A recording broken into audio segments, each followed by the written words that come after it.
આજે આપણે જે એલઆરડી અને પીએસઆઈ એટલે કે પોલીસ સબ ઇન્સ્પેક્ટરની જે ભરતી આવી છે તેના વિશે વાત કરવાના છીએ કે જે ગઈકાલે જેની શોર્ટ નોટિસ આવી ગઈ અને ફોર્મ ભરવાના ક્યાંથી ચાલુ થશે, તેમાં ઉંમર કેટલી હોવી જોઈએ, તમારી શૈક્ષણિક લાયકાત શું છે, તેના બાદ તેમાં પરીક્ષાની પેટર્ન શું છે, નવા આરઆર રિલીઝ થયા છે કે નથી થયા, અને રનિંગ ક્યારે હશે, પરીક્ષા ક્યારે હશે, અને પરીક્ષામાં જે સિલેબસ છે તે શું છે, અને અન્ય પણ અગત્યની બાબતો વિશે આ વિડીયોમાં આપણે વાત કરવાના છીએ. ચાલો આવી જઈએ સ્ક્રીન પર કે ટોટલ ભરતીના પ્રકારો કેટલા છે અને પોસ્ટો કેટલી છે. તો તેના પર સૌપ્રથમ તો વાત કરવા જઈએ કે સાહેબ કેટલી 13,591 પોસ્ટ પર ભરતી કરવામાં આવશે. સમજી ગયા? મેં આપણે ગયા વિડીયોમાં વાત કરી હતી કે ઓલરેડી 14,000 હતી તે ભરતી થઈ ગઈ અને અત્યારે 13,000 ભરતીનું આયોજન કરવામાં આવ્યું છે. આજે 2025માં આયોજન કરવામાં આવ્યું હતું તે અત્યારે ક્લિયર થઈ ગયું છે અને અત્યારે 13,000 ભરતીઓ 13,591 ભરતીઓનું આયોજન કરવામાં આવ્યું છે. રાઈટ. હવે તેમાં કઈ કઈ પોસ્ટો છે કે સાહેબ પીએસઆઈ એટલે કે પોલીસ સબ ઇન્સ્પેક્ટર અને લોકરક્ષક દળની ભરતી છે. આપણે કોન્સ્ટેબલ કહીએ છીએ જેને એલઆરડી, તેની પણ ભરતી છે. રાઈટ.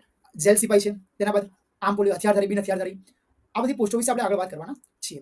ચલો આવી જઈએ સ્ક્રીન પર કે હવે આપણે વાત કરીશું કે અગત્યની તારીખો શું છે. આવી જઈએ અગત્યની તારીખો પર કે અરજીની તારીખ કઈ છે, ફોર્મ ભરવાના શરૂ ક્યારે થશે અને તેનો અંત ક્યારે આવશે તે અંગે વાત કરવા જઈએ કે ફોર્મ ભરવાના શરૂ ક્યારે થશે. 3 ડિસેમ્બર 2025ના રોજ તેના ફોર્મ ભરવાના ચાલુ થશે. એટલે કે જો તમે ફૂલ વિડીયો જોવા માંગતા હોય તો નીચે લિંક આપેલી છે તેની પર ક્લિક કરીને જોઈ શકો છો.